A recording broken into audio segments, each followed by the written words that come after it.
Fourth phase में 18 अप्रैल को gazette notification होगा और date of polling would be 13 of मे.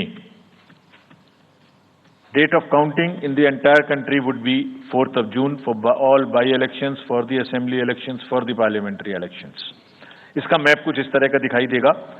इस समय तक हम इसमें Telangana, Andhra, Orissa would start, and by that time, other than that, entire South India would be complete, entire Western India would be complete, Northeast would be complete. और fifth phase 26 अप्रैल से शुरू होगी और 20 मई तक चलेगी. 20 मई तक डेट ऑफ पोल होगी. बीच में नॉमिनेशन, स्क्रूटनी और विड्रॉल की डेट्स रहेंगी. Counting of course is 4th of June. It will look like this, which is in front of you. And phase 5 में 49 constituencies will be going to the poll. Phase 6 में 57 constituencies will go to the poll, starting from the Gazette notification on 29th of April and finishing on 25th of May 2024. इसका map कुछ इस तरह का दिखाई देगा कि मोस्टली यूपी, बिहार, बंगाल, उड़ीसा और साथ में कुछ नॉर्थ का पोर्शन चालू रहेगा.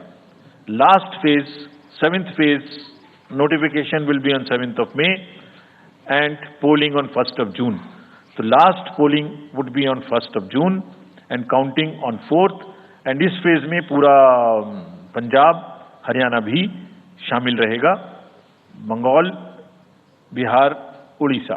This is how the map will look. Yellow denotes the first phase and accordingly the legends are given. We will share this map also with you, ताकि आप इसे अपने साथ रख सकें, इसके हिसाब से देख सकें.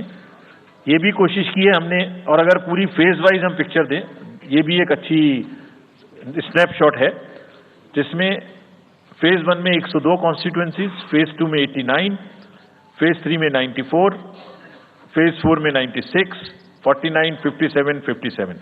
So we'll start with the 102, the largest, slowly come down and finish northeast, move up from the south and finish the western area. तो इसमें वेदर और हर चीज़ का ध्यान रखते हुए काफ़ी सोचने के बाद ये शेड्यूल बनाया गया है. विद दिस, जो single phase, single poll date है वो 22 स्टेट में होगी. 2 राज्य 4 बार में जाएंगे, कर्नाटका, राजस्थान, त्रिपुरा, मणिपुर. 3 फेज में 2 जाएंगे, छत्तीसगढ़ एंड असम. 4 फेज में 3 जाएंगे, उड़ीसा, मध्य प्रदेश, झारखंड. 5 फेज में 2 जाएंगे, महाराष्ट्र एंड जम्मू कश्मीर. जम्मू कश्मीर की हर पार्लियामेंट्री कॉन्स्टिट्यूएंसी के लिए 1 फेज होगी. और 7 फेज में 3 जाएंगे, Uttar Pradesh, Bihar and West Bengal. With this friends, I and my address and thank you very much. Thank you, sir, for those detailed remarks. Please hold on. So, you raise your hands, हाथ खड़ा कर दीजिए. माइकर्स आपके पास आएंगे. तो we will start with you in the first row. Where are the micers? आप आइए, इनको दे दीजिए. जो, yeah, CC sir will take 4-5 questions at one time. So after that we'll take the next person. Yeah. Sir, मैं मोहित दुबे हूँ news nation से.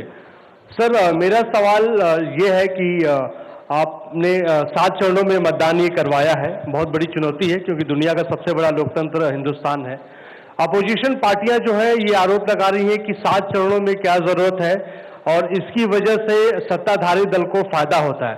और छोटा सा सवाल सर एक और है कि ईवीएम को लेके लगातार अपोजिशन धरना दे रहा है, सवाल उठा रहा है. आप हमेशा ये कहते रहे कि निष्पक्षता के साथ आप मतदान करवाते रहते हैं ईवीएम के माध्यम से. तो उनके सवाल के बारे में आप क्या जवाब देंगे?